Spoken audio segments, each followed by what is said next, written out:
Hello my lovely students. तो बेटा कैसे हैं सब। My self doctor Rupali Verma, your zoology teacher, और हमने स्टार्ट किया हुआ है आपका chapter that is human reproduction.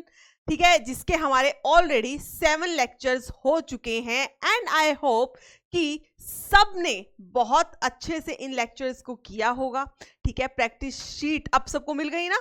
हाँ ठीक है, तो वो सॉल्व भी की होगी और सबको अच्छे से समझ आ भी रहा होगा। ठीक है, तो बेटा हमने लास्ट लेक्चर में हमने क्या किया था, oogenesis की थी। मींस हमने male reproductive system and female reproductive system पूरा हमने कंप्लीट कर दिया है। अब इससे रिलेटेड ही कुछ इवेंट्स हम करेंगे। अब वो इवेंट्स क्या होंगे, एक होता है मेंस्ट्रुअल साइकिल, ठीक है, दूसरा होता है फर्टिलाइजेशन। अब दोनों रिलेटेड कैसे हैं, देखो सिंपल सी बात, oogenesis हुई मींस फीमेल के अंदर जो है एग फॉर्मेशन हुई, एग नहीं कहेंगे हम उसे, क्या कहेंगे, सेकेंडरी oocyte। ठीक है, तो ओव्यूलेशन हुई, ओव्यूलेशन में क्या रिलीज हुआ, सेकेंडरी oocyte रिलीज हुआ। ठीक है जी, सेकेंडरी oocyte रिलीज हो गया। अब दो केस बन सकते हैं, मैंने आपको लास्ट लेक्चर में भी बताया था। अगर इस सेकेंडरी oocyte को फैलोपियन ट्यूब के अंदर स्पर्म मिल जाता है फॉर फर्टिलाइजेशन। अब क्वेश्चन आ गया, मैम आप क्वेश्चन बहुत पूछते हो है ना, तो चलो अब आपको एक आंसर करना है मुझे। अगर मैं कहती हूं कि फर्टिलाइजेशन होनी है मींस स्पर्म और एग का फ्यूजन होना है, तो वो होगा तो फैलोपियन ट्यूब में, ठीक है, बट फैलोपियन ट्यूब के कौन से पार्ट के अंदर, हमने 3 पार्ट किए थे बेटा फैलोपियन ट्यूब के, ठीक है, उस 3 पार्ट्स में से कौन से पार्ट के अंदर जो है फ्यूजन और यू कैन से फर्टिलाइजेशन होता है स्पर्म एंड ओवम का। फटाफट से सब बच्चे कमेंट करेंगे क्योंकि ये मैंने आपको अच्छे से लिखवाया हुआ है। ठीक है, तो मान लो कि फर्टिलाइजेशन हो गया, तो हम क्या प्रोसेस करेंगे आगे, फर्टिलाइजेशन का प्रोसेस करेंगे, एम्ब्रियोनिक डेवलपमेंट करेंगे। भाई फर्टिलाइजेशन हो गया तो क्या होगा, ठीक है, ये एक अलग इवेंट हो गया। अब हमेशा फर्टिलाइजेशन तो नहीं होगा, सिंपल सी बात है, क्योंकि oogenesis जो है इट कंप्लीट कब हो जाती है, प्यूबर्टी में कंप्लीट हो जाती है। मींस एक जो फीमेल है at the time of puberty वो सेकेंडरी oocyte या यूं कह लो कि वो ओव्यूलेट करना शुरू कर देती है। ठीक, 12 से 15 साल की एज में वो ओव्यूलेशन स्टार्ट कर देती है मींस प्यूबर्टी पे, बट उस टाइम पे वो प्रेग्नेंट नहीं हो सकती, सिंपल सी बात है। ठीक है, तो फिर क्या होगा, जो सेकेंडरी oocyte आया उसका अब फ्यूचर क्या है, ठीक है, उसका होना क्या है, तो उसका होगा ये कि उसे जो फीमेल की बॉडी है उसे वो बाहर निकाल देती है। इस प्रोसेस को कहा जाता है मेंस्ट्रुएशन। क्या बोला जाता है बेटा, मेंस्ट्रुएशन, दैट इज ब्लीडिंग। ठीक है, ये जो निकालने का प्रोसेस है जिससे ये जो आपका सेकेंडरी oocyte था इसको बाहर निकाला गया, दिस इज मेंस्ट्रुएशन। बट जो हमने oogenesis में किया था, जो वो पूरी साइकिल चल रही थी ना कि ऊपर से FSH और LH आया एंटीरियर पिट्यूटरी से, उसने क्या किया, जो ओवरी के अंदर फॉलिकल्स थी उनकी क्या करवाई थी बेटा, डेवलपमेंट कराई थी, primary follicle, secondary, tertiary, Graafian, फिर उसके बाद ओव्यूलेशन हुई थी। तो वो जो सारी प्रोसेस है, जब वो पूरी प्रोसेस को हम काउंट करते हैं, वो हर मंथ के अंदर एक वुमेन के अंदर होती है। Means her month, in every month क्या होता है, एक वुमेन के अंदर एग जो है, सेकेंडरी oocyte जो है वो रिलीज होता है। ठीक है, तो इस पूरे मंथ के अंदर जो भी चेंजेस हुए हैं ओवरी के अंदर, साथ साथ में यूट्रस के अंदर, इन सब चेंजेस को बोला जाता है मेंस्ट्रुअल साइकिल। समझ आई है बात आपको, इनको बोला जाता है बेटा, सॉरी, मेंस्ट्रुअल साइकिल। कंफ्यूज नहीं होना है, menstruation is just a part of this menstrual cycle. Menstruation का मतलब होता है ब्लीडिंग, ठीक है, बट उस मेंस्ट्रुएशन को होने में उससे पहले जो भी इवेंट्स हुए थे वो सब इंक्लूडेड होते हैं इन अ मेंस्ट्रुअल साइकिल। अब इन इवेंट्स को, अब इसके लिए आपको लास्ट लेक्चर आना बहुत ज्यादा जरूरी है, तो जिस बच्चे ने लास्ट लेक्चर नहीं देखा है वो पहले लास्ट लेक्चर जरूर देखेगा, अपने नोट्स पढ़ेगा, ठीक है, और उसके साथ साथ ही हम आज अपना करेंगे मेंस्ट्रुअल साइकिल का। बट उससे पहले मैम ने आपको कुछ क्वेश्चंस दिए थे फॉर योर होमवर्क, तो चलो पहले उनको देख लेते हैं कि आपने कितने ठीक किए, कितने गलत किए। तो बेटा आज हमका हमारा topic menstrual cycle, I have already told you. So the first question was, आपका होमवर्क क्वेश्चंस है बेटा ये। तो फर्स्ट क्वेश्चन था बेटा, in ovary we can find, एक ओवरी के अंदर आपको क्या क्या मिलता है।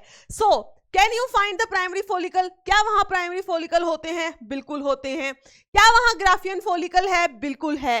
क्या वहां कॉर्पस ल्यूटियम है? बिल्कुल है। जब ग्राफियन फॉलिकल में से सेकेंडरी oocyte निकल जाएगा, the structure that remains is corpus luteum.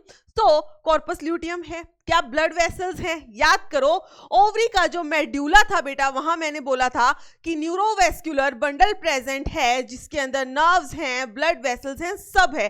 सो ये चारों ही चीज आपको एक ओवरी के अंदर आपको मिलती है। So correct answer will be option number D. Clear? चलो, बहुत इजी था ये तो। Next, which one is release from the ovary, ovary से क्या रिलीज होता है? प्राइमरी oocyte होता है, सेकेंडरी oocyte, ग्राफियन फॉलिकल या oogoneum। तो क्या रिलीज होगा बेटा? Secondary oocyte। हम कल से यही चिल्ला रहे हैं, सेकेंडरी oocyte रिलीज होगा। ठीक है। Next, in oogenesis a diploid cell produce dash ova और ovum। एक diploid sales that is mother germ cells जिसे हम कहते हैं oogonia, उससे आपको एक सेल से कितने ओवम मिलते हैं? बताओ कितने मिलते हैं जरा देखो। जब हमने स्पर्मेटोजेनेसिस की तब हमने कहा कि एक प्राइमरी स्पर्मेटोसाइट से बेटा हमें 4 स्पर्म मिल रहे थे, बट यहां पर ऐसा नहीं हो रहा क्योंकि यहां पर जो पोलर बॉडीज बनती हैं वो अल्टीमेटली डिस्ट्रॉय हो जाती है, या आप कह सकते हो उनका फ्यूचर हमें नहीं पता, बट उनसे एग तो नहीं बन रहा है। ठीक है, तो एक मदर सेल से, एक जर्म सेल से, एक oogonia से एक ही ओवम बनता है। तो आंसर क्या होना चाहिए आपका? 1, that is option number A. Clear? चलिए नेक्स्ट है बेटा, which part of the ovary in mammals act as the endocrine gland after ovulation। ये तो मैंने आपको बहुत ही डायरेक्ट लिखवाया था कि ओवरी के अंदर वो कौन सा पार्ट है कि ओव्यूलेशन होने के बाद that act as the endocrine gland, means that part secretes the hormones. और मैंने आपको लिखवाया जो मेन हॉर्मोन स्ट्रक्चर क्या बचता है बेटा?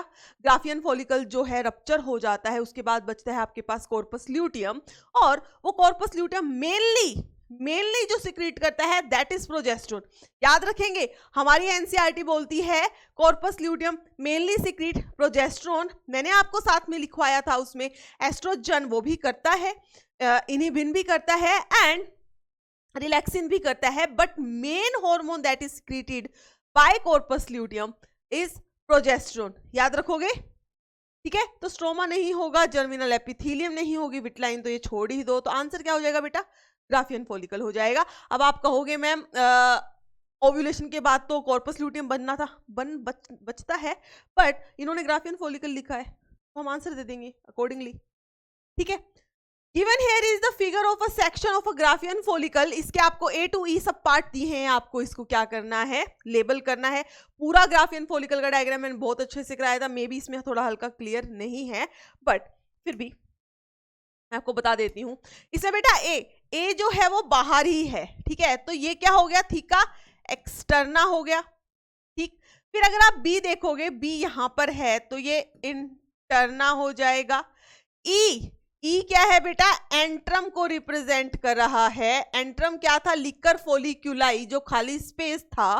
ठीक है, डी जो है वो क्या रिप्रेजेंट कर रहा है? मेम्ब्रेना ग्रैन्युलोसा, मेम्ब्रेना ग्रैन्युलोसा। और साथ में जो ये सी है ये क्या रिप्रेजेंट कर रहा है? Secondary oocyte। ठीक है, चलो देख लेते हैं। अगर आप बेटा इसके अंदर सेकेंडरी oocyte कह लो, या मैंने कहा था मैक्सिमम जगह पे आपको ओवम ही लिखा हुआ मिलेगा। सो अगर आप इसमें देखोगे, ए से थीका इंटरना, बी से theca interna, C is ovum, D is membrana granulosa, ठीक है, एंड ई इज एंट्रम। तो बेटा अगर आप इसमें करके देखेंगे तो जो ऑप्शन नंबर डी है वो आपका करेक्ट आंसर आ जाएगा। ठीक है, क्लियर है इतनी बात? चलो नेक्स्ट क्वेश्चन है आपका, इन oogenesis हैप्लॉइड एग, हैप्लॉइड का मतलब तो आपको पता ही है, means N, is fertilised by the sperm, जो खुद भी क्या है? एन। At what stage? कौन सी स्टेज पे एग जो है it is fertilised by ovum means sperm और एग का फ्यूजन होगा। तो मैंने आपको बताया था egg is released at the secondary oocyte stage जो कि मेटाफेज 2 और मियोसिस 2 पे अरेस्टेड है। जैसे ही एग एंटर स्पर्म उसके अंदर एंटर करेगा तो वो जो प्रोसेस है मियोसिस 2 की वो कंप्लीट होगी। सो आंसर होना चाहिए बेटा आपका option number B, that is secondary oocyte। Next, at which state of life the oogenesis process is initiated? बहुत ही इंपॉर्टेंट है, बहुत ही इजी है, हमने बिल्कुल डायरेक्ट लाइन लिखी थी। oogenesis कब इनिशिएट होता है बेटा? At the embryonic developmental stage. और ये आई थिंक आपका 2022 का क्वेश्चन है, बहुत ही direct line. Next, how many Y chromosomes are present in the second polar body in human beings? बेटा ये थोड़ा सा दिमाग लगा के देखो, इसमें कुछ समझाने वाला है नहीं। एक बात बताओ जरा मुझे, पोलर बॉडी की बात करी, अब सबसे पहली बात तो पोलर बॉडी कहां बनती है? फीमेल्स के अंदर बनती है। कब बनती है? oogenesis के टाइम बनती है। फीमेल का अगर आप क्रोमोसोम देखोगे तो वो क्या होती है? XX होता है कि नहीं? वाई तो होता ही नहीं ना फीमेल में। XY कौन होता है? मेल होता है। तो फीमेल की चाहे पोलर बॉडी हो चाहे ओवम हो, उसके पास हमेशा कौन सा क्रोमोसोम रहेगा बेटा? X क्रोमोसोम रहेगा। ये आपसे पूछ रहा है वाई क्रोमोसोम, तो भाई वाई क्रोमोसोम तो है ही नहीं, तो लाएं कहां से, उसका नंबर कैसे बताएं? तो आंसर हो जाएगा आपका clear. Next, meiotic division of the secondary oocyte is completed. मैंने आपको बहुत बार बोला है सेकेंडरी oocyte की म्योटिक डिवीजन कब कंप्लीट होगी? जब स्पर्म जो है उसके अंदर एंटर करेगा, उसको फर्टिलाइज करेगा। So at the time of the fusion of sperm with an ovum. Clear? बस ये आपका होमवर्क था। आई होप सबको आ गया होगा, अगर लेक्चर अच्छे से देखा होगा तो नथिंग वॉज डिफिकल्ट। ठीक है, चलो आज का हम टॉपिक स्टार्ट करते हैं बेटा, that is the menstrual cycle. आज का हमारा टॉपिक रहने वाला है मेंस्ट्रुअल साइकिल। ठीक है, तो चलो पहले लिख ही देते हैं। तो topic for today is the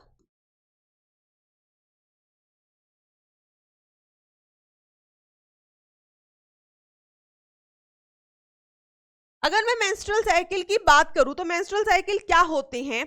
वो रिप्रोडक्टिव इवेंट्स जो एक फीमेल के अंदर होते हैं, that includes that are the menstrual cycle. Simple सी बात है, जो भी रिप्रोडक्टिव इवेंट्स, जो ये फॉलिकल्स की डेवलपमेंट थी, यूट्रस का जो एंडोमेट्रियम की लाइनिंग है वो खुद को प्रिपेयर करती है, ये सब जो इवेंट्स होते हैं these are the menstrual cycle. ये क्या होते हैं? These are the menstrual cycle. तो आप मेंस्ट्रुअल साइकिल की डेफिनेशन में बेटा क्या लिख सकते हैं? The reproductive cycle, the reproductive cycle जो कि कहां होती है? फीमेल प्राइमेट्स में होती है। प्राइमेट्स क्या है? मैं प्राइमेट्स में हम आएंगे बेटा। ठीक है, इसके अंदर आपके मंकीज आते हैं, एप्स आते हैं।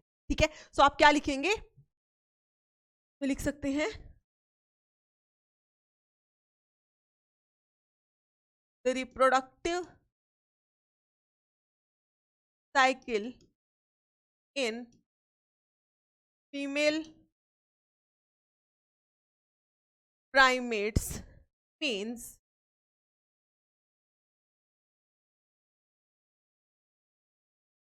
human beings, monkeys, apes, etc. is called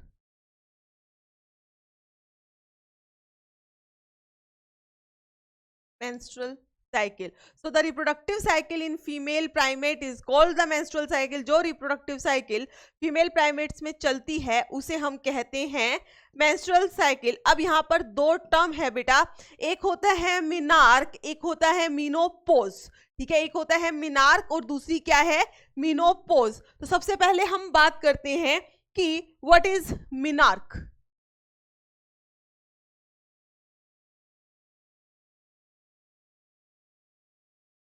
ठीक है, तो मिनार्क क्या होता है? Menarche is basically the beginning of menstruation.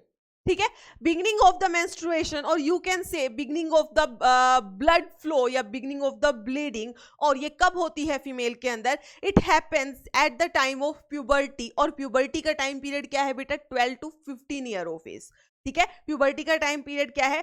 12 to 15 year of as. तो आप मिनार्क के लिए क्या लिख सकते हैं? What should be it's definition? हम इसकी डेफिनेशन में लिखेंगे beginning of menstruation,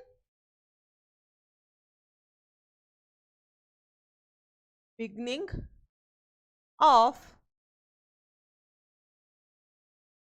menstruation, or you can say or first menstruation। पहली बार जब ब्लीडिंग होती है, पहली बार जब ब्लड फ्लो होता है, उसको हम मेंस्ट्रुएशन कहते हैं। So first menstruation is known as the menarche. ठीक है, और ये कब होती है? At the time of puberty, at the time of puberty, that is 12 to 15 years of age, 12 to 15 year of age। तो दिस इज मिनार्क। अब एक दूसरी टर्म आती है बेटा, that is menopause.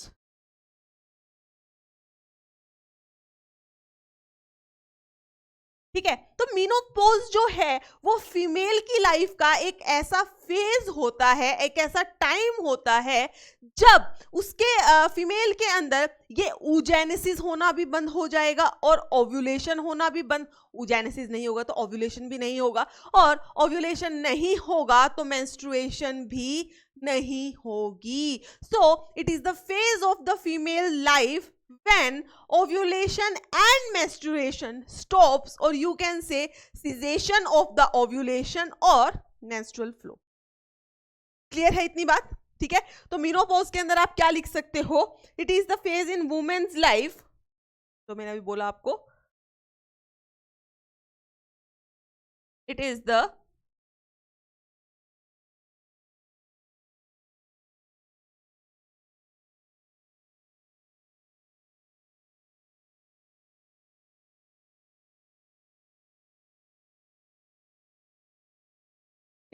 phase in woman's life when ovulation and menstruation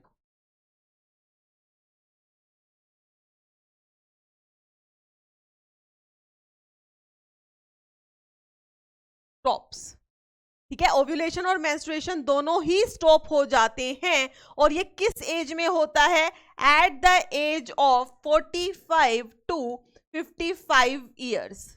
जब women 45 to 55 year की हो जाती है, तो उस टाइम पीरियड के अंदर उसको क्या फेस करना पड़ता है? तब वहां पर होता है मीनोपॉज। मींस जो ओव्यूलेशन, जो मेंस्ट्रुअल साइकिल चल रही थी वो क्लोज हो जाएगी, और जो ब्लीडिंग फेज होना था वो बंद हो जाएगा। As simple as that.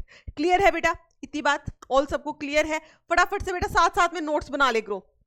ठीक है, जितना नोट्स बनाओगे ना उतना ही सुखी रहोगे। पहले बता रही हूं मैं, जितना नोट्स खुद के हाथ से बनाओगे उतना सुखी रहोगे, क्योंकि यही चीज जब आप एनसीईआरटी से पढ़ते हैं तो वहां से बहुत टफ लगती है। समझ नहीं आता किस लाइन को कैसे हमें एक्सप्लेन करना है, किस लाइन को कैसे हमें रिटेन करना है, और किस लाइन को कैसे हमें एक्सप्रेस करना है।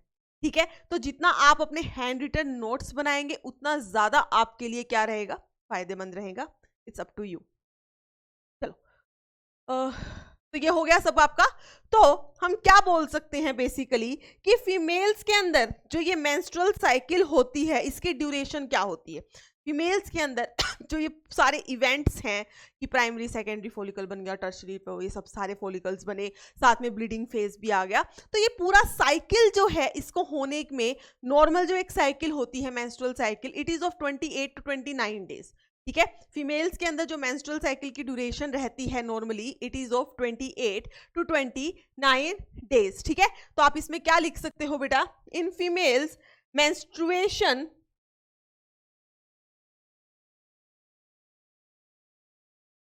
in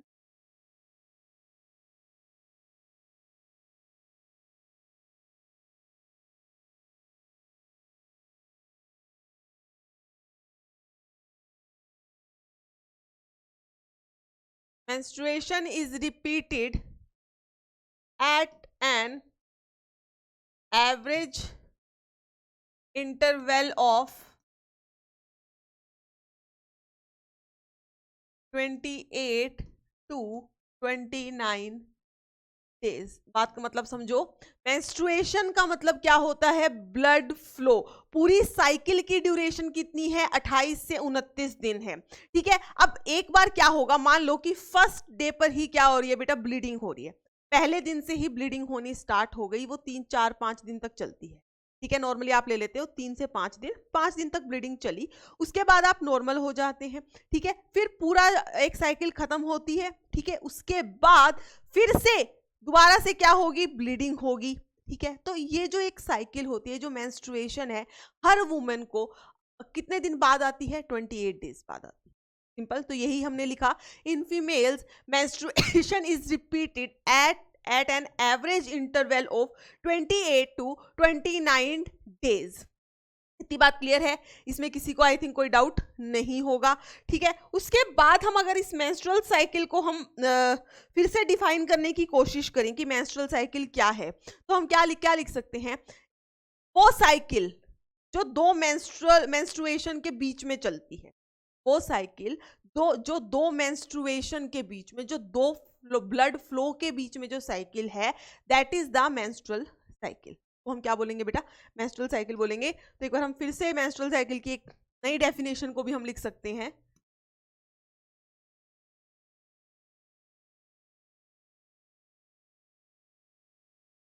तो मेंस्ट्रुअल साइकिल की अगर हम फिर से डेफिनेशन लिखें तो हम क्या लिखेंगे? The cycle of events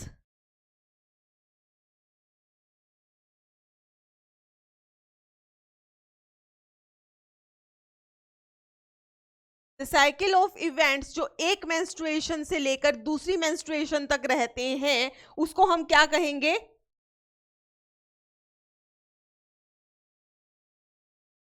which starts from one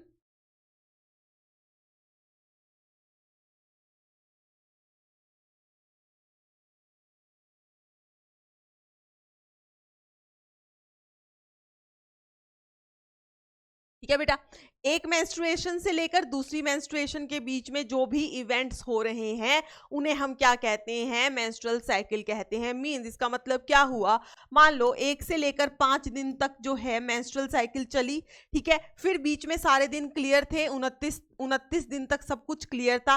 फिर से 1 से लेकर 5 दिन तक साइकिल चली है। ठीक है, तो ये जो बीच का जो इवेंट्स है ना, ये वाले, इनको हम क्या कहेंगे? मेंस्ट्रुअल साइकिल कहेंगे। क्या कहेंगे बेटा? मेंस्ट्रुअल cycle कहेंगे। So what is menstrual cycle? It is the cycle of events which starts from one menstruation till the next menstruation is known as the menstrual cycle. इसे हम क्या कहते हैं? menstrual cycle कहते हैं। और हर एक menstrual cycle के अंदर एक ओवम रिलीज होता है, एक सेकेंडरी oocyte रिलीज होता है। So one ovum is released in every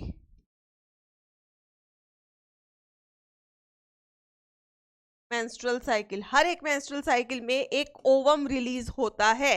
अब हम प्रॉपर बात करते हैं कि मेंस्ट्रुअल साइकिल में आखिर होता क्या है। तो हम एक मेंस्ट्रुअल साइकिल को 4 फेजेस के अंदर डिवाइड कर सकते हैं।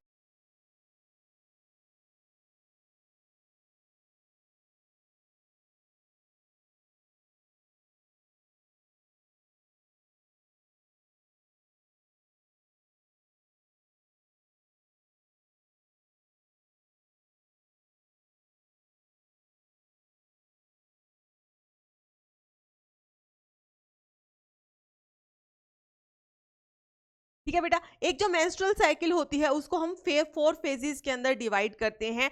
एक मेंस्ट्रुअल साइकिल को हम स्टार्ट कहाँ से करते हैं? From the first day of the bleeding.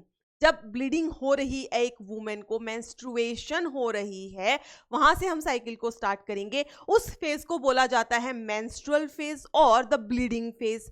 ठीक है, चलो जी, फिर 5 दिन तक ब्लीडिंग हुई, उसके बाद ब्लीडिंग हो जाती है स्टॉप। फिर क्या होगा? जितने भी इवेंट्स होते हैं, कौन से वाले इवेंट्स याद करो बेटा। अब क्या हुआ, मेंस्ट्रुअल फ्लो जैसे ही खत्म होता है वैसे ही पिट्यूटरी ग्लैंड जो है हमारी वो रिलीज करती है एफएसएच एंड एलएच। ये एफएसएच और एलएच जो है वो क्या करवाएंगे, जो ओवरी के अंदर फॉलिकल्स हैं उनकी ग्रोथ करवाएंगे। तो नेक्स्ट स्टेज जो आएगा that is the follicular phase, उसे हम क्या कहते हैं, फॉलिक्यूलर फेज कहते हैं। वहां पर जो आपकी फॉलिकल्स हैं उनकी ग्रोथ होती है, प्राइमरी से स्टार्ट होकर ग्राफियन फॉलिकल तक बनता है, ठीक है। फिर मतलब कि 6 से लेकर 13 या 14th डे तक, 28 दिन की हम एक साइकिल लेकर चल रहे हैं, तो 5 दिन तक क्या हुआ था, ब्लीडिंग हुई थी। फिर 6 से लेकर 14 या 13 या 14 दिन तक क्या चलता है, फॉलिक्यूलर फेज चलता है, ठीक है।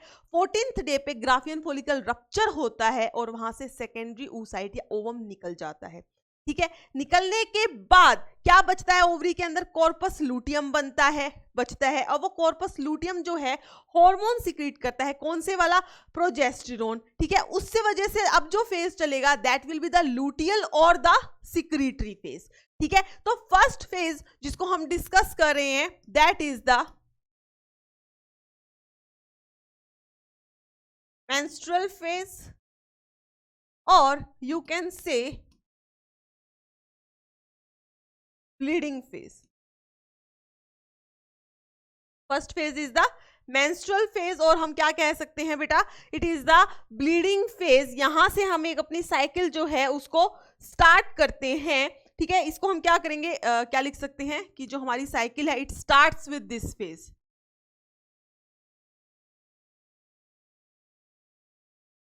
Starts with this phase. Cycle जो है मेंस्ट्रुअल साइकिल जो है वो स्टार्ट ही किससे होती है, इस मेंस्ट्रुअल फेज या यूं कह लो ब्लीडिंग फेज से होती है, ठीक है। और इसको बेटा एक और चीज भी बोलते हैं, आप लिख लीजिए, वो हम मेंसेस भी कहते हैं, ठीक है। इसको हम मेंसेस भी कहते हैं, ठीक है। और it lasts for 3 to 5 days, ठीक है। जो ये मेंस्ट्रुअल फेज होता है, मतलब मेंस्ट्रुएशन होती है या यूं कह लो ब्लीडिंग होती है, ये 3 से लेकर 5 दिन तक रहती है, वेरी करती है डिफरेंट मेल्स में, ऐसा कुछ नहीं है। तो लेकिन जो नॉर्मल ड्यूरेशन है बेटा इट इज 3 to 5 days। वो कितनी है, 3 to 5 days है। यहां पर बेसिकली क्या होता है, it result due to the breakdown of the endometrial lining of the uterus. जो यूट्रस होती है उसकी जो अंदर वाली लाइन होती है, कौन सी होती है बेटा, एंडोमेट्रियम होती है। और मैंने पहले भी बताया था एंडोमेट्रियम के अंदर आपको देखने को मिलते हैं cyclic changes of the menstrual cycle, है ना। तो इस ब्लीडिंग फेज के अंदर जो यूट्रस की सबसे अंदर वाली लाइन है दैट इज एंडोमेट्रियम, उसकी क्या होती है, डिजनरेशन या यूं कह लो वो शेड ऑफ हो जाती है, ठीक है। तो उसका क्या होता है, ब्रेकडाउन होता है, there is breakdown of the endometrium, लिख दो इसमें, results from the breakdown of endometrial lining of uterus। यहां पर क्या होता है, जो एंडोमेट्रियल लाइनिंग होती है यूट्रस की उसका ब्रेकडाउन हो जाता है। अब सबसे बड़ी बात आती है भाई क्यों हो जाता है ब्रेकडाउन, तो इस पॉइंट को समझने के लिए आप oogenesis पे आओ। oogenesis पे मैंने आपको क्या बताया था कि क्या बनता है ग्राफियन फॉलिकल के बाद बेटा, कॉर्पस लूटियम बनता है। अब वो कॉर्पस लूटियम जो है क्या रिलीज करता है, प्रोजेस्टेरोन, ठीक है। देखो अभी मैं आपको ये पॉइंट सब बता रही हूँ, उसके बाद जो आपकी बुक में एक डायग्राम दिया हुआ है उसको हम फिर से करेंगे, अभी आप समझो बस, ठीक है। क्या बता रही थी, ठीक है। तो कॉर्पस लूटियम क्या सिक्रीट करता है, प्रोजेस्टेरोन सिक्रीट करता है। अब ये प्रोजेस्टेरोन क्या करता है, ये प्रोजेस्टेरोन वो जो एंडोमेट्रियम है, यूट्रस की एंडोमेट्रियम, उसको मेंटेन करके रखता है, मतलब उसको टूटने नहीं देता, ठीक है। बट हुआ क्या, हुआ ही, और वो टूटने क्यों नहीं देता, क्योंकि हर बार एंडोमेट्रियम ये सोचती है कि शायद इस बार फर्टिलाइजेशन होगी एग और स्पर्म की और एम्ब्रियो बनेगा, उस एम्ब्रियो को मैं खुद से अटैच कराऊंगी, मतलब इम्प्लांटेशन कराऊंगी। But but but but fertilization नहीं हुई, तो कॉर्पस लूटियम कहता वो भी थक गया, ठीक है। ऊपर से जो LH आ रहा था, ल्यूटिनाइजिंग हार्मोन ही तो मेंटेन करके रखते हैं ना कॉर्पस ल्यूटियम को, याद करो कल के लेक्चर में बताया था, ठीक है। अब ल्यूटिनाइजिंग हार्मोन की जो सिक्रीशन है वो धीरे धीरे कम हुई। जैसे ही ल्यूटिनाइजिंग हार्मोन की सिक्रीशन कम हुई, वैसे ही कॉर्पस ल्यूटियम जो है डीजेनरेट हुआ, या यूं कहो कि वो रिग्रेस हुआ और कॉर्पस एल्बिकेंस में कन्वर्ट हो जाता है। इसका मतलब क्या हुआ कि अब प्रोजेस्टेरोन रिलीज नहीं होगा, और प्रोजेस्टेरोन का ही काम था एंडोमेट्रियम को संभाल के रखने का।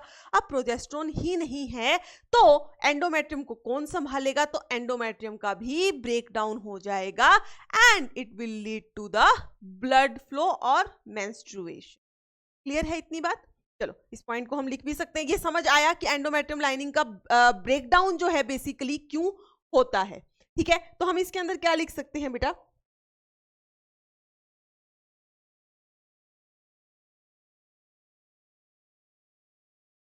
as the production of LH is reduced, जैसे ही LH ल्यूटिनाइजिंग हार्मोन का प्रोडक्शन रिड्यूस होता है, वैसे ही कॉर्पस ल्यूटियम रिग्रेसेस। कॉर्पस ल्यूटियम जो है वो रिग्रेस हो जाता है। जैसे ही कॉर्पस ल्यूटियम रिग्रेस होगा, वैसे ही प्रोजेस्टेरोन लेवल डिक्रीजेस। वैसे ही क्या होगा? प्रोजेस्टेरोन लेवल, प्रोजेस्टेरोन हार्मोन का लेवल डिक्रीज होगा, और प्रोजेस्टेरोन का काम था एंडोमेट्रियम को मेंटेन करके रखने का। अब प्रोजेस्टेरोन ही जब लेवल डिक्रीज हो गया तो एंडोमेट्रियम को मेंटेन करने के लिए कुछ नहीं बचा, तो एंडोमेट्रियम का भी ब्रेकडाउन हो जाएगा, ठीक है। एंडोमेट्रियम का भी क्या हो जाएगा? ब्रेकडाउन हो जाएगा।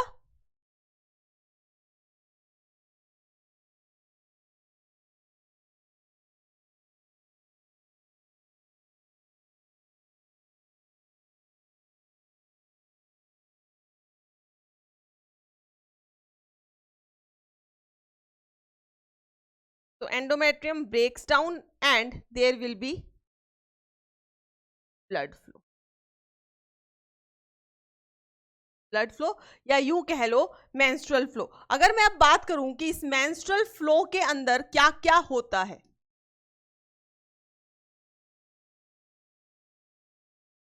तो बेटा इस मेंस्ट्रुअल फ्लो के अंदर प्रेजेंट होता है ब्लड,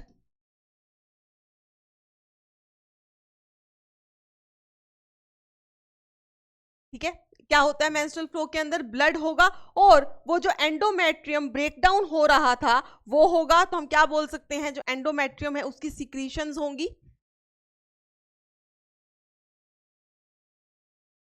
और क्या होगा?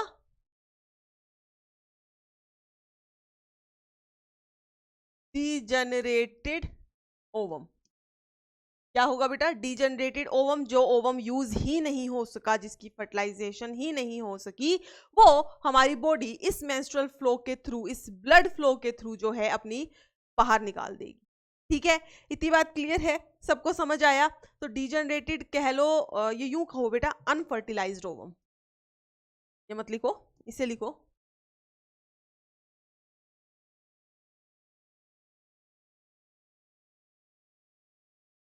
ठीक है। तो सबसे पहला जो फेज था that was the menstrual phase. 28 दिन की साइकिल के अंदर, 28 दिन की साइकिल की हम बात कर रहे हैं, उस 28 दिन की साइकिल के अंदर 3 से लेकर 5 दिन तक कौन सा फेज चलता है? मेंस्ट्रुअल फेज चलता है। अब सेकेंड फेज जो आया है that is the follicular phase. उसको हम क्या कहते हैं? फॉलिकुलर फेज कहते हैं, या प्रोलिफेरेटिव फेज कहते हैं। कब तक चलेगा?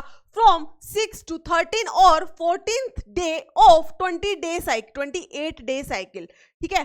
सो सेकेंड फेज जो है बेटा दैट इज फॉलिक्यूलर, और यू कैन से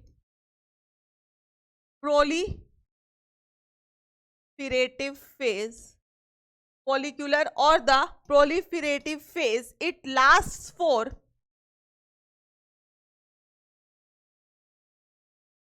या फिर यूं कह लो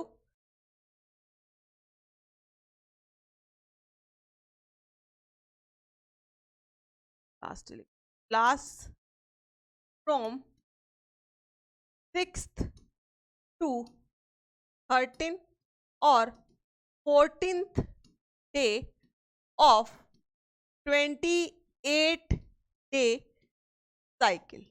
ये बात बिल्कुल अच्छे से समझनी, हम सिर्फ 28 दिन की साइकिल की बात कर रहे हैं कि भाई एक जो मेंस्ट्रुअल साइकिल है वो 28 दिन है, मतलब एक 28 कंप्लीट होते ही सेकंड मेंस्ट्रुअल साइकिल स्टार्ट हो जाती है। और सेकंड मेंस्ट्रुअल साइकिल किससे स्टार्ट होती है? मेंस्ट्रुअल ब्लड से, मेंस्ट्रुएशन से स्टार्ट होती है। ठीक है, तो उस साइकिल के हम पहले 5 दिन बता चुके हैं कि ब्लड फ्लो हुआ। अब हम कह रहे हैं कि 6 से लेकर 13 या 14 दिन तक कौन सा फेज चलेगा? फोलिकुलर फेज या प्रोलिफरेटिव फेज चलेगा। अब इसमें सुनो, इसमें होगा क्या, क्योंकि सारे फॉलिकल्स जो है वो डिजनरेट हो चुके हैं, तो अब आप एंटीरियर पिट्यूटरी जो है वो 2 हार्मोन रिलीज करेगी, फिर से कौन से? FSH and LH। अब ये फॉलिकल स्टिमुलेटिंग हार्मोन और ये जो है कहां पर जाएंगे? फॉलिकल्स के पास जाएंगे, ओवेरियन फॉलिकल्स के पास जाएंगे और उनकी क्या करवाते हैं? ग्रोथ करवाते हैं। ठीक है, उनकी क्या करवाते हैं? ग्रोथ करवाते हैं। तो हम क्या लिख सकते हैं यहां पर?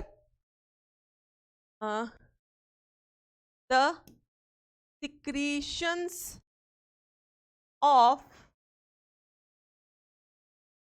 gonadotropins। gonadotropins कौन से बेटा? FSH and LH increases। secretions of gonadotropin that is LH and FSH increases। और ये जो gonadotropin है ये क्या करवाएंगे? ये करवाएंगे proliferation और you can say growth of the follicles। क्या करवाते हैं? follicles की growth करवाते हैं। they stimulate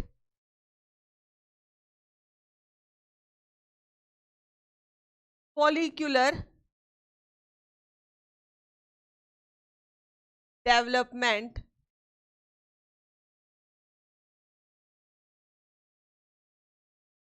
that is from primary follicle to Graafian follicle. Primary follicle से ग्राफियन फॉलिकल के से तक। और यहां पर आपको पता ही है जो ग्रैन्युलोसा सेल्स होते हैं उनकी लेयर्स इंक्रीज होती हैं और वो क्या बनाती हैं? एस्ट्रोजन। ठीक है, ग्रैन्युलोसा सेल्स सिक्रीट एस्ट्रोजन। क्या करते हैं? ग्रैन्युलोसा सेल्स जो है बेटा एस्ट्रोजन सिक्रीट करते हैं। और ये एस्ट्रोजन क्या करता है? इस एस्ट्रोजन का काम यहाँ क्या है? ये एस्ट्रोजन जाता है यूट्रस के पास और वहां उसकी एंडोमेट्रियम को थिक करता है। वहां पर जो ग्लैंड्स हैं, एंडोमेट्रियम के अंदर जो ग्लैंड्स हैं उनका नंबर इंक्रीज करवाता है। ब्लड वेसल्स का नंबर जो है वो भी इंक्रीज करवाता है। ठीक है, तो हम एस्ट्रोजन के फंक्शन में क्या लिख सकते हैं? It stimulate the proliferation of endometrium. Estrogen ultimately क्या करता है? इट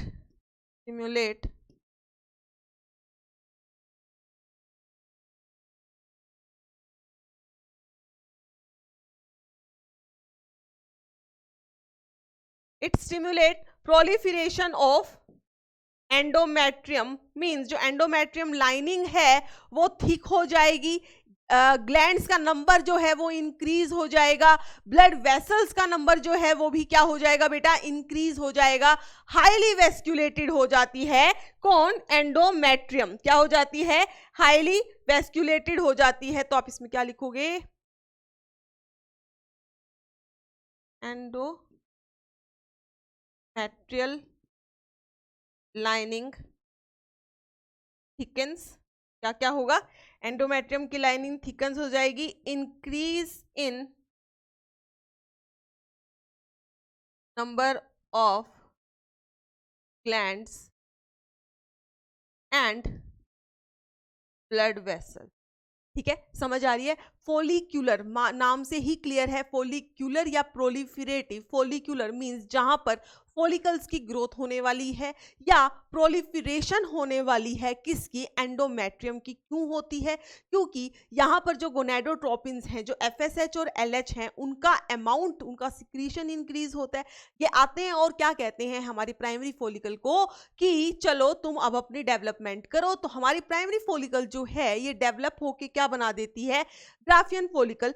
जैसे जैसे ग्राफियन फॉलिकल बनती है वैसे वैसे number of granulosa cells increase होते हैं। ये ग्रैनुलोसा सेल्स जो है क्या सिक्रीट करते हैं, एस्ट्रोजन। एस्ट्रोजन का काम हमें ऑलरेडी पता है, मैंने आपको पहले भी बताया था कि ये जो एंडोमेट्रियम है, यूट्रस की जो इनर मोस्ट लाइनिंग है, उसको थिकन करवाते हैं।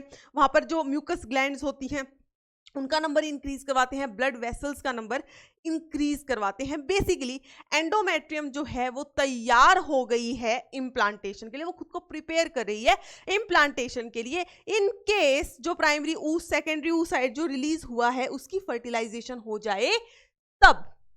क्लियर है ये बात? सो this is the follicular proliferative phase. आपको यहाँ पे ये ध्यान रखना है, from 6 to 13 to 14th day of 28 day cycle. ठीक है, क्लियर है बेटा? सबने लिख लिया है? चलो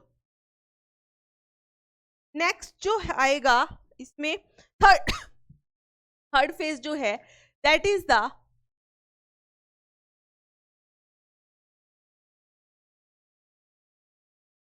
ओव्यूलेटरी फेज। ठीक है, ओव्यूलेटरी फेज ये वो फेज है जब सेकेंडरी oocyte ग्राफियन फॉलिकल से रिलीज होता है। और ये कब होता है? 28 दिन की साइकिल के अंदर 14th डे पर होता है। 28 दिन की साइकिल में 14th डे पे होता है। अगर मैं कह दूं कि 30 डे की साइकिल है, मतलब बेटा 2 दिन बढ़े हैं, तो आप बोल सकते हो कि जो ओव्यूलेशन है वो भी 2 दिन आगे हो जाएगा, तो 16th डे पे हो जाएगा। सिंपल। ठीक है, तो ओव्यूलेटरी फेज जो है ये कब होता है? On the 14th day. अब लिख दो, on 14th day of 28 day cycle. Normally इसी दिन होता है और हम साइकिल का भी जो रेंज है वो 28 दिन का ही लेकर चलते हैं। यहाँ पर क्या होगा, एफएसएच और एलएच जो है वो पीक पे हो जाते हैं। एफएसएच और एलएच का सिक्रीशन बहुत ज्यादा हो जाता है और एलएच का सिक्रीशन तो बहुत ही ज्यादा हो जाता है एफएसएच से भी। उसे हम क्या कहते हैं, एलएच सर्ज। क्या कहते हैं, एलएच सर्ज। तो 14th डे पर क्या होता है, एफएसएच और एलएच दोनों का ही सिक्रीशन इंक्रीज होता है, बट एलएच का सिक्रीशन और भी ज्यादा इंक्रीज हो जाता है, जिसे हम कहते हैं एलएच सर्ज। और ल्यूटिनाइजिंग, है ना, ल्यूटिनाइजिंग। तो जैसे ही ल्यूटिनाइजिंग हार्मोन का लेवल बहुत बढ़ जाता है तो ग्राफियन फॉलिकल रप्चर होती है and it releases the secondary oocyte। और वो क्या रिलीज कर देती है, सेकेंडरी oocyte रिलीज कर देती है। क्लियर है? इसमें कोई वो है नहीं, हमने पहले भी, अगर आप देखोगे तो जो आपने oogenesis किया है बेटा वही क्या है, मेंस्ट्रुअल साइकिल भी। ठीक है, तो इसमें हम लिख सकते हैं क्या, both LH and FSH attain peak level. Both LSH and FSH जो हैं they attain the peak level in the middle of the cycle। और मैंने आपको बताया वो कौन सा है, 14th day। लिख दो इसके अंदर भी, in the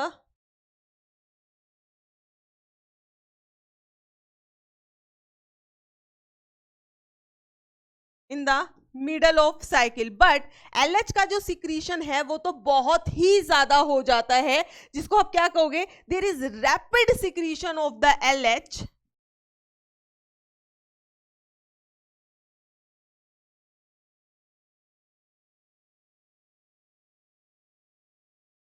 जिसे बोला जाता है एलएच सर्ज। इसे क्या बोला जाता है, एलएच सर्ज। और ये एलएच सर्ज जो है ये क्या करवाता है, ये करवाता है रप्चर ग्राफियन फॉलिकल का, या यू कह लो it causes the release of the secondary oocyte from the Graafian follicle. ठीक है, it causes release of secondary oocyte या बोल दो ovum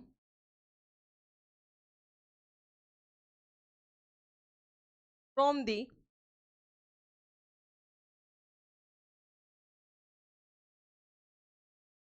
from the Graafian follicle. तो ये क्या करवाता है, it causes the release of secondary oocyte और the ovum from the Graafian follicle. ठीक है, इसको हम क्या कहते हैं, इस प्रोसेस को बेसिकली क्या कहते हैं बेटा, दिस इज ओव्यूलेशन।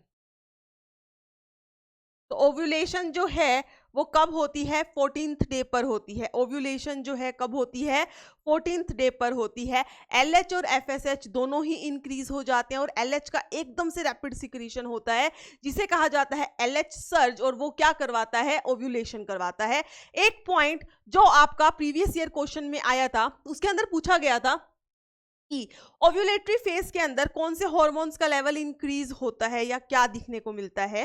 तो बेटा वहां पे ऑप्शन शायद मैंने क्वेश्चन डाला है, बट उसमें ऑप्शन ये थे कि there is low level of LH, low level of FSH, low level of progesterone and high level of estrogen. तो आप यही बात याद रखेंगे कि देखो एस्ट्रोजन जो है वो ग्रैन्युलोसा सेल ने सिक्रीशन स्टार्ट कर दी थी। तो हमने कभी ये बोला कि एस्ट्रोजन अब कम हो गया, नहीं हुआ।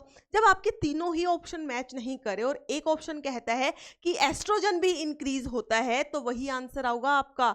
तो समझना है बेटा, LH और FSH तो इंक्रीज होते ही हैं, इस टाइम पर एस्ट्रोजन का सिक्रीशन भी क्या होता है, मैक्सिमम होता है। ठीक है, ये पॉइंट आप अलग से लिखे।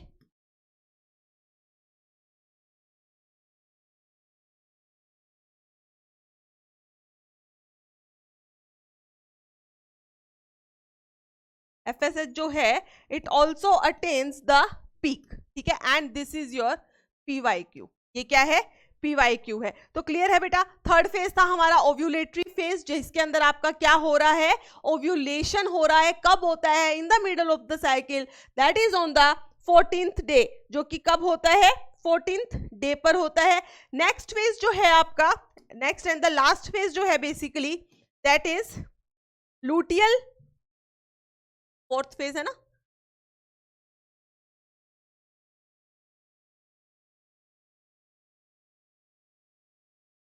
लूटियल और द सिक्रीटरी फेज को हम क्या कहते हैं बेटा, लूटियल और द सिक्रीटरी फेज। देखो ग्राफियन फॉलिकल जो है उसके अंदर से ओवम अब निकल चुका है। अब वो ग्राफियन फॉलिकल जो है it will convert into corpus luteum. Graafian follicle will convert into corpus luteum, और कॉर्पस ल्यूटियम को जो है मेंटेन करने का काम कौन करता है, आपको बताया था मैंने, ल्यूटिनाइजिंग हार्मोन। कॉर्पस ल्यूटियम को मेंटेन कौन करेगा, ल्यूटिनाइजिंग हार्मोन करेगा। अब ये कॉर्पस लूटियम मेन जो हार्मोन रिलीज करती है दैट इज प्रोजेस्टेरोन, और अब यहाँ पे प्रोजेस्टेरोन जब वो रिलीज करना शुरू कर देगी तो प्रोजेस्टेरोन का यहाँ पर काम हो जाएगा to maintain the endometrium lining. ठीक है, to maintain the endometrium lining. अब वो कुछ टाइम तक वेट करेगा। कब वेट करेगा, ये जो आपका लूटियल फेज है ये कब स्टार्ट होता है, ये स्टार्ट होता है बेटा 15 से लेकर 28 डेज तक। अब यही फेज रहने वाला है, 15 से लेकर 28 डेज तक यही फेज रहेगा।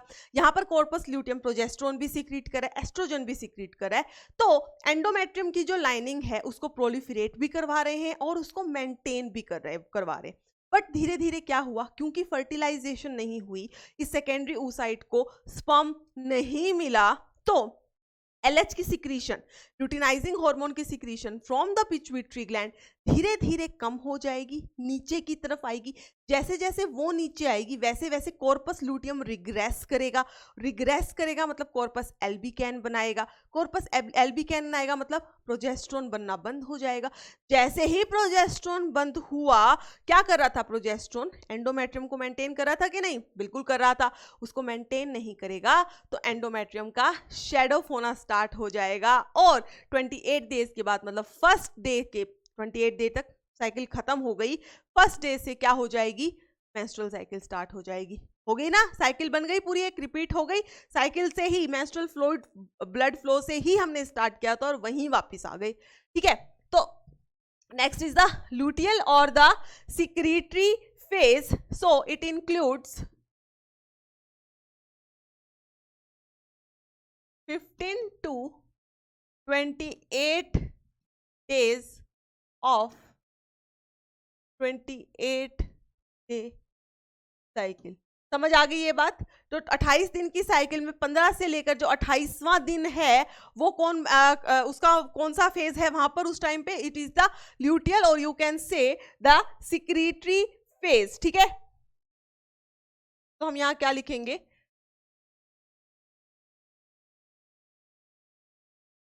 Remaining cells of Graafian follicle, remaining cells of Graafian follicles are stimulated by LH। Luteinising hormone उनको स्टिम्युलेट करता है, रिमेनिंग सेल्स मतलब ओवम निकलने के बाद जो रिमेनिंग सेल बन गए उनको स्टिम्युलेट किया जाता है by LH, and this Graafian follicle converts into corpus luteum. अब ये जो ग्राफियन फॉलिकल है it converts into corpus luteum,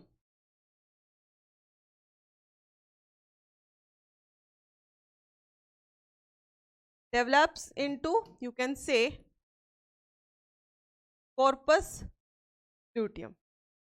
ये जो कॉर्पस ल्यूटियम है ये क्या सिक्रीट करता है, corpus luteum secretes progesterone mainly क्या सिक्रीट करता है बेटा, प्रोजेस्टेरोन। और प्रोजेस्टेरोन का काम क्या है, it maintain the endometrium lining.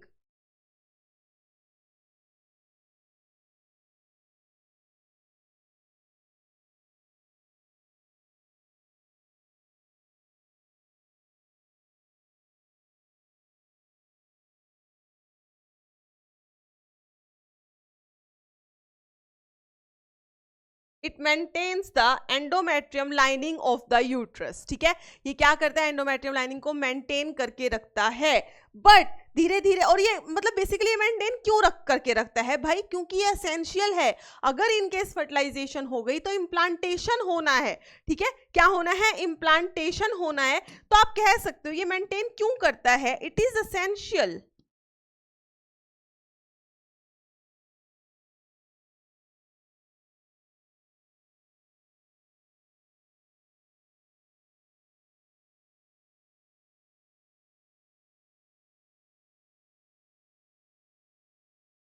तो it is essential for the implantation of the fertilised ovum. अगर ओवम फर्टिलाइज हो गया तो इस एंडोमेट्रियम पे जाकर ही अटैच करेगा, इम्प्लांटेशन होगी। इसलिए यूट्रस हर एक साइकिल में खुद को तैयार रखती है कि कभी भी अगर फर्टिलाइजेशन हो गई, फ्यूजन हो गया, तो भाई हम तैयार हैं, आकर अटैचमेंट कर लो, आके इम्प्लांटेशन कर लो।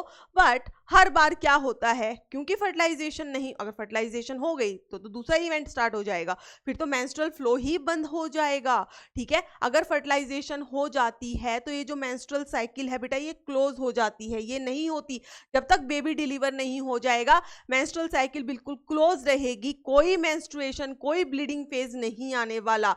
बट अगर मेंस्ट्रुएशन, अगर फर्टिलाइजेशन नहीं होती है तो धीरे धीरे LH का लेवल कम होगा, तो कॉर्पस ल्यूटियम खुद को मेंटेन नहीं कर पाएगी, प्रोजेस्टेरोन नहीं बन पाएगा, और एंडोमेट्रियम का क्या हो जाएगा, शेड ऑफ हो जाएगा। एंडोमेट्रियम क्या हो जाएगी, शेड ऑफ हो जाएगी, ठीक है। क्लियर है इतनी बातें, ठीक है। मैंने आपको क्या बताया था अभी, हाँ, तो ये पॉइंट लिखो, during pregnancy all events of menstrual cycle stops, ठीक है। प्रेगनेंसी के टाइम पे सारे ही इवेंट्स जो होते हैं मेंस्ट्रुअल साइकिल के स्टॉप हो जाते हैं। अब सेकंड ऑप्शन लिखते हैं, if fertilisation does not occur, अगर फर्टिलाइजेशन ही नहीं हुई, if fertilisation does not occur, तो क्या होगा बेटा, LH लेवल, LH का जो लेवल है रिड्यूस हो जाएगा। LH का लेवल रिड्यूस हुआ तो कॉर्पस एल्बिकेंस जो है, sorry, corpus luteum starts regressing,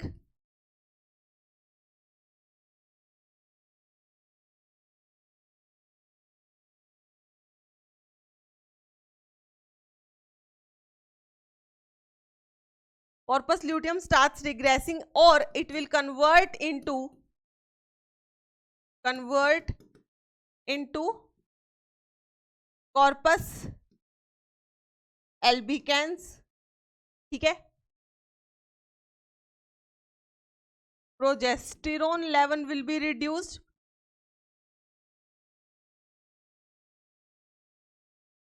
जैसे ही प्रोजेस्टेरोन का लेवल रिड्यूस होगा वैसे ही एंडोमेट्रियम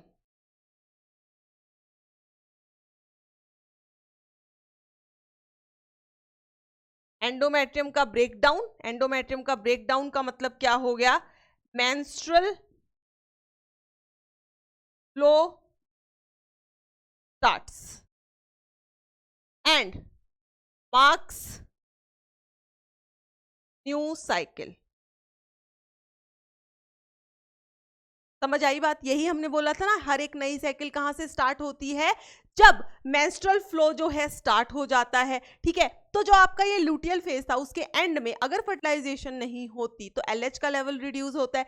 जैसे ही एलएच का लेवल रिड्यूस होता है वैसे ही कॉर्पस ल्यूटियम श्रिंक होना स्टार्ट कर देती है, कॉर्पस एल्बिकेंस में बदल जाती है, प्रोजेस्टेरोन का लेवल कम होगा, एंडोमेट्रियम का ब्रेकडाउन हो जाएगा और एक नई साइकिल स्टार्ट हो जाएगी। तो बेटा ये पूरी की पूरी थी आपकी मेंस्ट्रुअल साइकिल, ठीक है। ये क्या था, पूरा मेंस्ट्रुअल साइकिल था। अब इसमें आप एक दो पॉइंट्स और लिख लीजिए जो नॉर्मली हमसे पूछ लिए जाते हैं, ठीक है।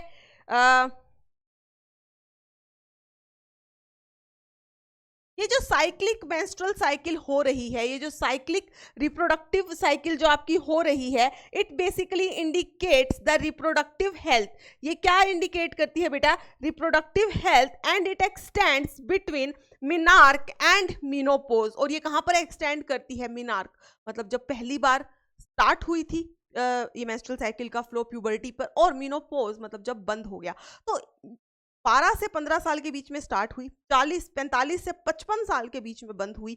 इतने ज़्यादा जो साल हैं बेटा, इस हर एक साल में हर एक मंथ के अंदर फीमेल जो है उसके अंदर क्या होती है, मेंस्ट्रुअल साइकिल होती है। और अगर ये रेगुलर मेंस्ट्रुअल साइकिल होती रहती है, प्रेगनेंसी का केस नहीं ले रही हूँ, अगर रेगुलर नॉर्मल ये मेंस्ट्रुअल साइकिल चलती रहती है तो it determines your reproductive health, ठीक है। तो आप इसमें क्या लिख सकते हो, ये पॉइंट लिख लो, आपके एनसीईआरटी के अंदर दिया हुआ है कि साइक्लिक मेंस्ट्रुएशन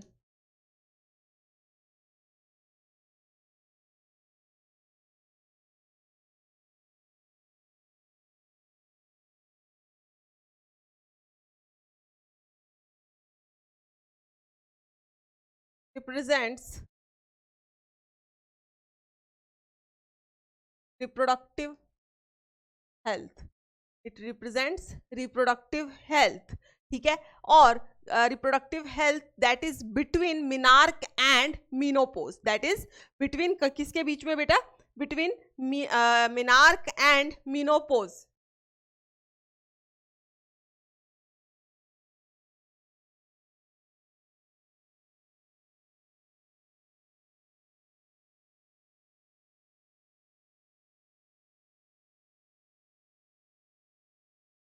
मिनार्क एंड मीनोपोज। अब एक बात, अगर मेंस्ट्रुअल साइकिल नहीं होती है, एब्सेंस ऑफ menstrual cycle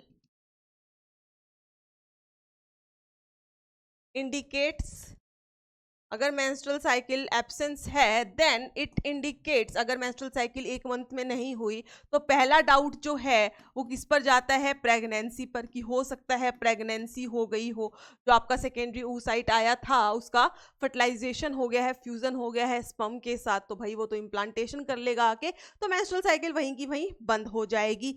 या फिर ये रिप्रेजेंट करता है, ये आपका रिप्रेजेंट करता है कि आपका जो हेल्थ है वो पुअर है, ठीक है। अगर प्रेगनेंसी भी आपने टेस्ट करवाया, प्रेगनेंसी भी नहीं है, फिर भी मेंस्ट्रुअल साइकिल नहीं हुई, तो ये रिप्रेजेंट करता है बेटा कि आपको बहुत ज्यादा स्ट्रेस है, आपकी हेल्थ जो है इट इज पुअर, आपको हो सकता है आपको अनीमिया हो काफी, ठीक है। सो इंडिकेट्स प्रेगनेंसी। और स्टेट ऑफ द हेल्थ क्या रिप्रेजेंट करता है, स्टेट ऑफ हेल्थ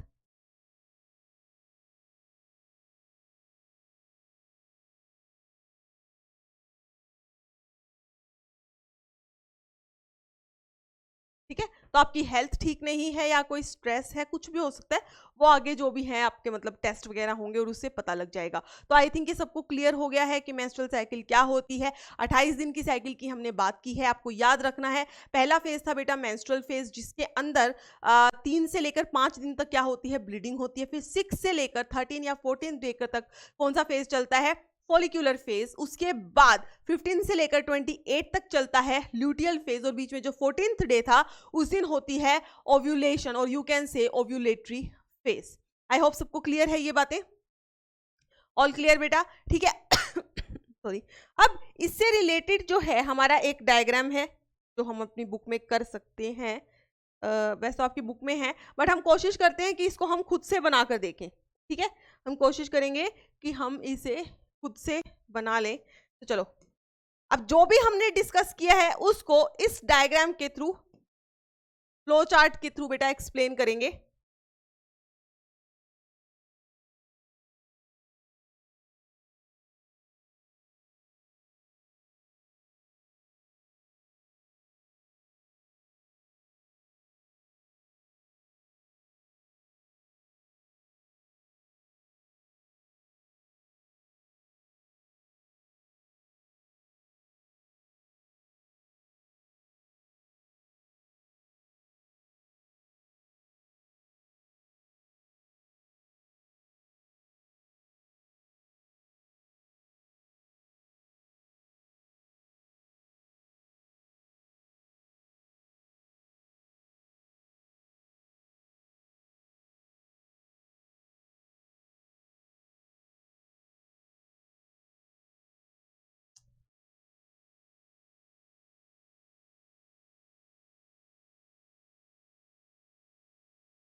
ठीक है बेटा, तो ये हमने क्या किया है कि हमने 1 से लेकर, मान लो कि यहाँ पर था 1 से लेकर 28 या 29 डेज की हमने एक साइकिल बना दी है, ठीक है। अब उस साइकिल के अंदर हम क्या क्या चेंजेस होने वाले हैं वो लिखेंगे, ठीक है। तो सबसे पहले नीचे की तरफ जो हम चेंजेस लिख रहे हैं, नीचे की तरफ हम लिखेंगे बेटा, यहाँ दिखाने वाले हैं हम यूट्राइन चेंजेस, ठीक है, या फिर यूं लिख दो यूटेराइन इवेंट्स, यूटेराइन। अभी आप बनाओ, जब इसको अच्छे से मैं बनाऊंगी तब आपको समझ आएगा, ठीक है। यूटेराइन इवेंट्स, ठीक, यहाँ पर ओवेरियन हार्मोन लेवल, ओवेरियन जो हार्मोन है उसका लेवल, ठीक है। और ऊपर हम लिखेंगे क्या, ओवरी के अंदर जो इवेंट्स होते हैं वो जो फॉलिकल डेवलपमेंट होगी, ओवेरियन इवेंट्स। एंड सबसे ऊपर हम मेंशन करने वाले हैं पिट्यूटरी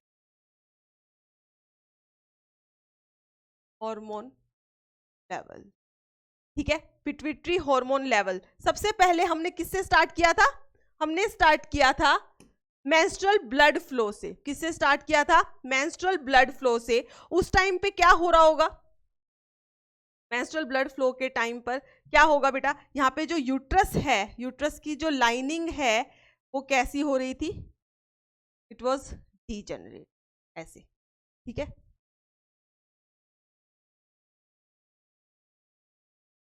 तो ये जो रेड पार्ट है ये दिखा रहा है मेंस्ट्रुअल ब्लड फ्लो। क्या दिखा रहा है? Menstrual blood flow. ठीक, और सिक्स्थ वाला जो डे है यहां पर कहीं पर होगा, यहां कहीं होगा सिक्स्थ डे। अब सिक्स्थ डे से क्या स्टार्ट हो जाएगा? Follicular development. मींस जो आपका पिट्यूटरी हॉर्मोन्स हैं उसके अंदर से सिक्रीशन स्टार्ट हो जाती है, किसकी? एफएसएच और एलएच की। ठीक है, किसकी सिक्रीशन स्टार्ट हो जाएगी बेटा? एफएसएच और एलएच। तो पिट्यूटरी हार्मोन ऊपर है, सबसे पहले हम इन्हीं का ही क्या बनाएंगे? एक ग्राफ बनाएंगे कि हार्मोन की जो डेवलपमेंट है वो कैसे हो रही है। देखो, मान लो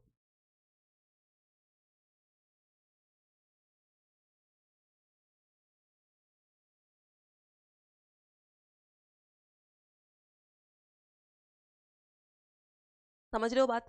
एफएसएच ये क्या है? This is representing FSH. ये एफएसएच का सिक्रीशन है। धीरे धीरे जैसे ही आपका ये फॉलिकुलर फेज आ रहा है ये ऊपर जा रहा है, गया ऊपर। ठीक है, अब इसी के साथ हम बना देते हैं एलएच के साथ हम बनाएंगे बेटा एलएच। अगर हम एलएच की बात करें तो उसका ग्राफ कैसा जाएगा?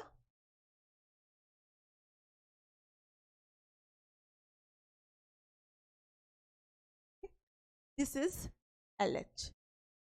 और 14th डे पे हमने क्या बताया था? ओव्यूलेशन होनी है। So this is called as the LH surge. इसको क्या कहते हैं? LH surge.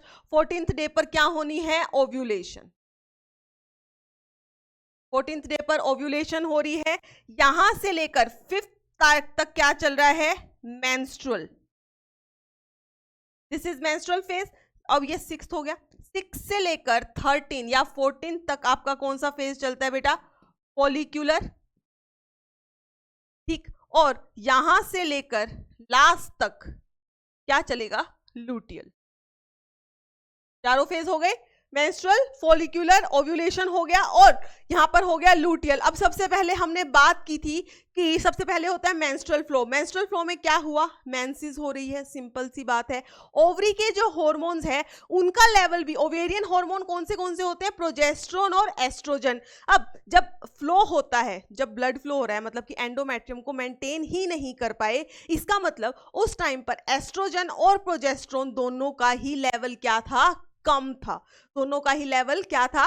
कम था। चलो पहले आपको ये समझ आ गया। धीरे धीरे क्या हुआ? एफएसएच इंक्रीज होता है, फॉलिकल स्टिमुलेटिंग हार्मोन इंक्रीज होता है। वैसे वैसे ही ल्यूटिनाइजिंग हार्मोन भी इंक्रीज होता है। ल्यूटिनाइजिंग हार्मोन भी क्या होता है बेटा? इंक्रीज होता है। बट ल्यूटिनाइजिंग हार्मोन का लेवल फिर भी थोड़ा सा ऊपर तक रहता है क्योंकि इसने कॉर्पस ल्यूटियम को मेंटेन रखना है। अब क्या होगा? यहां पर हमारी प्रेजेंट थी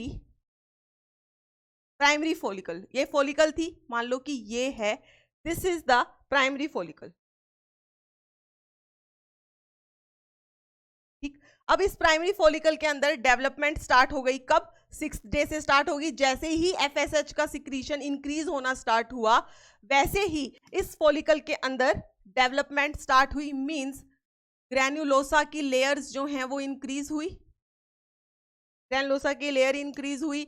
बाहर क्या बन गई? एक थीका की लेयर बन गई, सेकेंडरी फॉलिकल बन गया। फिर इसके बाद बना देते हैं हम एक टर्शरी फॉलिकल।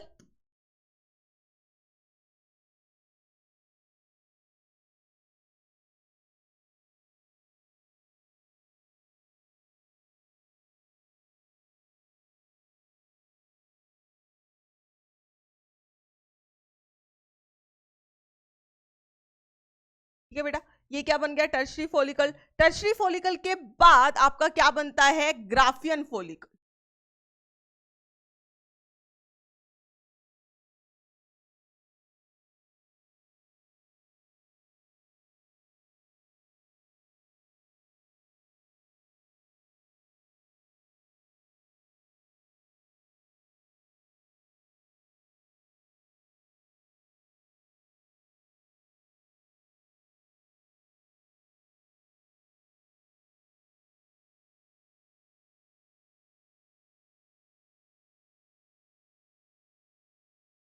टेस्टी फॉलिकल के बाद बना बेटा ग्राफियन फॉलिकल, और इस ग्राफियन फॉलिकल की अब हो जाने वाली है यहां पर आकर क्या, ओव्यूलेशन।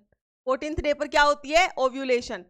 जितना भी हमने पढ़ा है उन सबको थोड़ा सा एक दूसरे के साथ जोड़ने की कोशिश करो। यहां पर क्या हो गई बेटा, ओव्यूलेशन हो गई। मींस ये जो आपका ओवम था, बेसिकली जो सेकेंडरी oocyte था, इट इज रिलीज्ड। और कब हुआ है ये, 14th डे पर हुआ, जब क्या हुआ, LH सर्ज हुआ। जब क्या हुआ, LH सर्ज हुआ। अब ये तो हो गया ओवरी के अंदर जो इवेंट्स हो रहे हैं। अब ओवेरियन हॉर्मोन्स की अगर हम बात करते हैं, अगर ओवेरियन हार्मोन की बात करो बेटा, तो जैसे जैसे ग्रेनुलोसा सेल्स इंक्रीज होते हैं वैसे वैसे एस्ट्रोजन का लेवल इंक्रीज होता है। वैसे वैसे किसका लेवल इंक्रीज होता है बेटा, एस्ट्रोजन का जो लेवल है वो इंक्रीज होगा।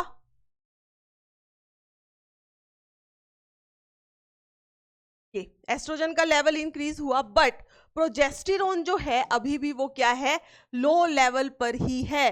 प्रोजेस्टेरोन जो क्या है वो अभी भी लो लेवल पर है। प्रोजेस्टेरोन तो अभी सीधा ही चली जा रहा है। ठीक, अब देखो जब ये हो गया तो अब यहां पर ये क्या बना होगा,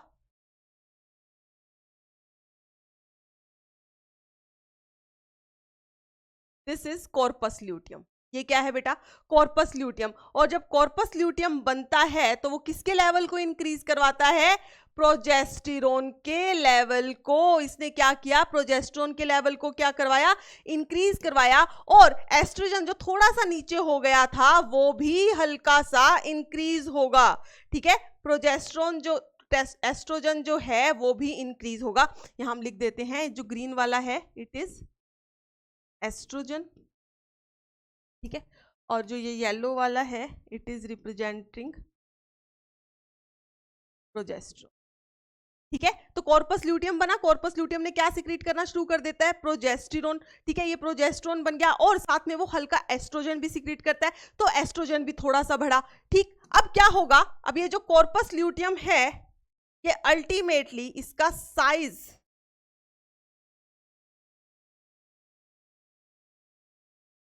कॉर्पस ल्यूटियम जो है बेटा इसका साइज धीरे धीरे कम होने लगेगा।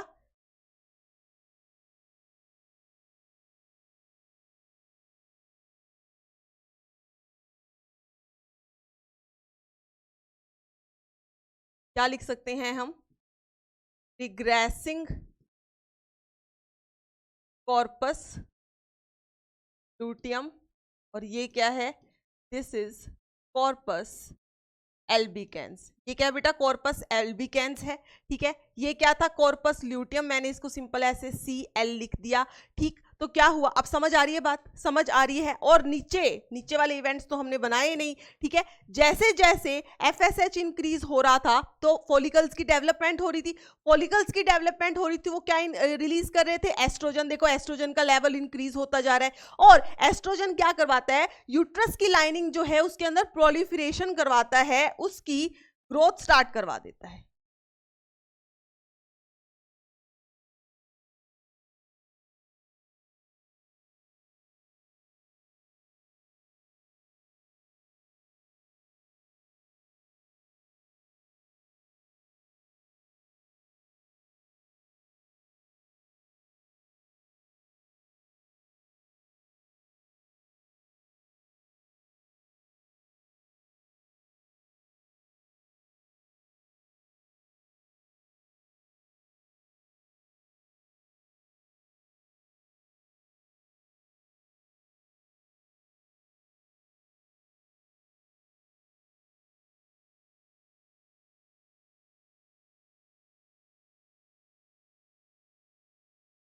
ठीक है बेटा, समझना है फिर से क्या हुआ होगा, क्या हुआ होगा नहीं, क्या होता है बेसिकली।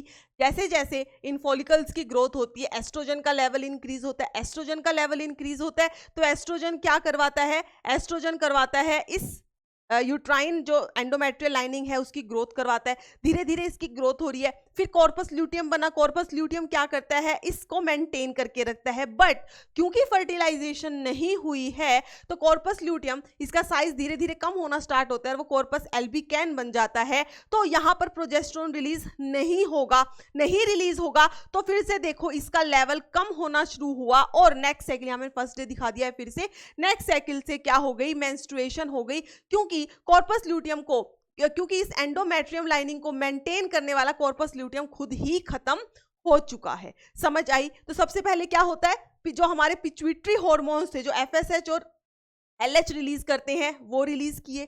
अब देखो ओव्यूलेशन के टाइम पे मैंने आपको क्या बताया था, एलएच सर्ज होगा, साथ में एफएसएच का अमाउंट भी इंक्रीज हुआ। अब देखो तीसरा हार्मोन जिसका अमाउंट इंक्रीज हुआ है, इसको देखो, ये ग्रीन वाली लाइन क्या रिप्रेजेंट करती है, एस्ट्रोजन। देखो बेटा एस्ट्रोजन का भी अमाउंट यहाँ पर इंक्रीज है, एस्ट्रोजन का भी तो अमाउंट यहाँ इंक्रीज है कि नहीं? ठीक है। और जब कॉर्पस ल्यूटियम बनती है प्रोजेस्टेरोन तो इंक्रीज हो रहा है, बट आप देखोगे कि एस्ट्रोजन भी दोबारा से एक बार इंक्रीज हुआ। ठीक है। तो एक क्वेश्चन आता है कि मेंस्ट्रुअल साइकिल के अंदर ऐसा कौन सा हार्मोन है जो 2 बार पीक शो करता है, मेंस्ट्रुअल साइकिल में ऐसा कौन सा हार्मोन है जो 2 बार पीक शो करता है? तो आप देखेंगे इसके अंदर आप लिख सकते हैं oestrogen shows 2 time peak in menstrual cycle। ठीक है, एस्ट्रोजन जो है क्या शो करता है, 2 टाइम पीक शो करता है इन menstrual cycle। This is blood flow. बेटा इतनी बात क्लियर है? आई होप सबको अब अच्छे से क्लियर हो गया होगा, किसी को कोई भी डाउट नहीं होगा। ये क्या है, डेवलपिंग फॉलिकल्स है, इसको हम लिख सकते हैं this is primary follicle, this is secondary, नहीं रुको, ये थी बेटा प्राइमरी फॉलिकल, ठीक है, दिस वाज सेकेंडरी, टर्शरी, ये क्या है, ग्राफियन। ठीक है, यहां पर क्या शो हो रहा है, ओव्यूलेशन, यहाँ पे क्या शो हुआ, ओव्यूलेशन, और ओव्यूलेशन के बाद क्या बन गया, वो corpus luteum, regressing corpus luteum है। क्लियर है इतनी बात, किसी को डाउट नहीं है? Primary, secondary, tertiary Graafian follicle कब, जब एलएच और एफएसएच का लेवल इंक्रीज होता है तो ये फॉलिकल्स भी क्या करती हैं, ग्रोथ करती हैं। जब जैसे जैसे ग्रोथ करती हैं एस्ट्रोजन को रिलीज करती है, एस्ट्रोजन का लेवल भी इंक्रीज होता है। एस्ट्रोजन का लेवल इंक्रीज होता है तो ये जो नीचे की आपकी यूट्राइन लाइनिंग है एंडोमेट्रियम की, ये भी इंक्रीज होती है, काफी थिक हो जाती है। यहाँ पे जो ग्लैंड्स हैं वो इंक्रीज हो जाती हैं, ब्लड वेसल्स जो हैं वो बहुत ज्यादा हो जाती हैं, they are engorged with the blood vessels. यहाँ पे जो हैं ब्लड वेसल्स जो हैं वो काफी ज्यादा हो जाएंगी बेटा। ठीक है, ब्लड वेसल्स जो हैं वो इंक्रीज हुई हैं। ठीक, इतनी बात क्लियर है? बस ये है आपकी मेंस्ट्रुअल साइकिल, 28 डेज की मेंस्ट्रुअल साइकिल। अब क्वेश्चन इस पे कैसे आते हैं, पहली बात ओव्यूलेशन कब होगा, 14th डे पे होगा। टाइम पीरियड कितना है इस फॉलिकुलर फेज का, तो 6 से लेकर 14 तक है, आप माइनस करके देख सकते हैं। टाइम पीरियड कितना है इस लुटियल फेज का, तो वो आप कैलकुलेट कर सकते हैं, सब लिखा हुआ है। ओव्यूलेशन कब है, मेंस्ट्रुअल फ्लो कब होता है, कौन से हार्मोन का क्या काम है, कौन सा हार्मोन कब उसकी पीक आ रही है, कब वो डिक्रीज हो रहा है। तो आई होप ये सबको क्लियर हो गया होगा। बेटा बुक में देख लेते हैं, बुक में आपकी यही दिया हुआ है, देखो the major events of the menstrual cycle are shown in the figure, जो हमने फिगर ऑलरेडी बना ली है। साइकिल जो है it starts with the menstrual phase, जो 3 से 5 दिन का होता है।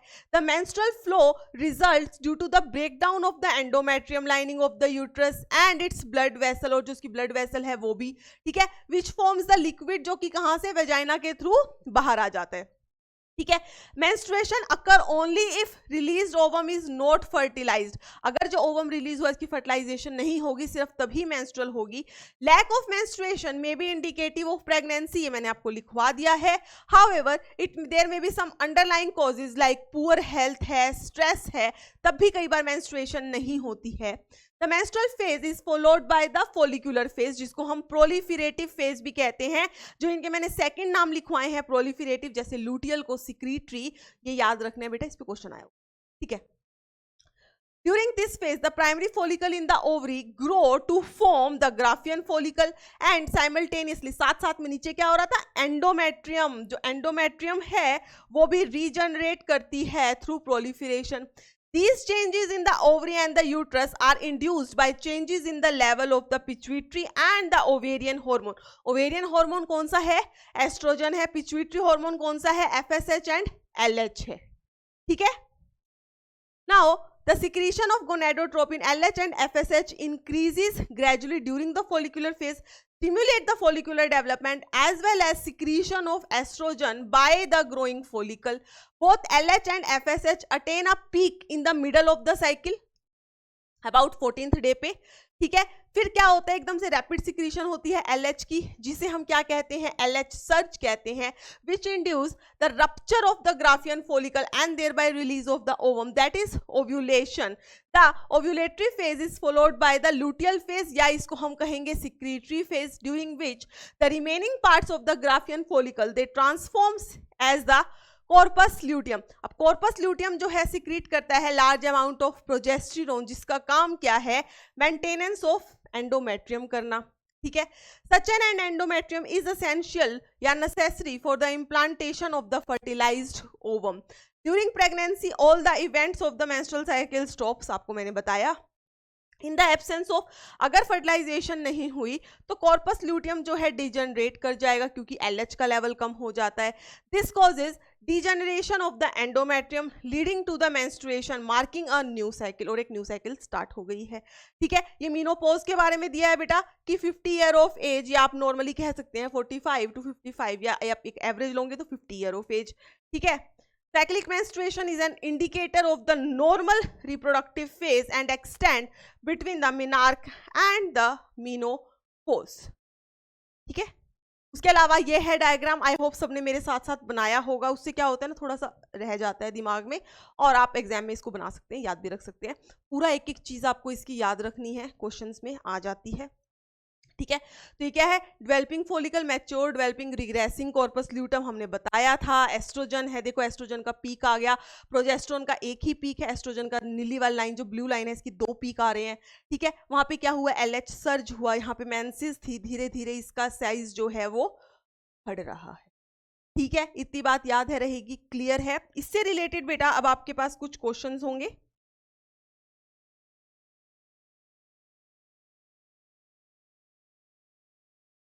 तो ये आपके कुछ क्वेश्चंस हैं जो आपका होमवर्क रहेगा, ये आप करेंगे. हम नेक्स्ट लेक्चर में इसको डिस्कस करेंगे, और साथ में अपना next topic that will be the fertilisation and implantation, उसको डिस्कस करेंगे. तब तक के लिए पढ़ते रहिए. Best of luck. Thank you and bye.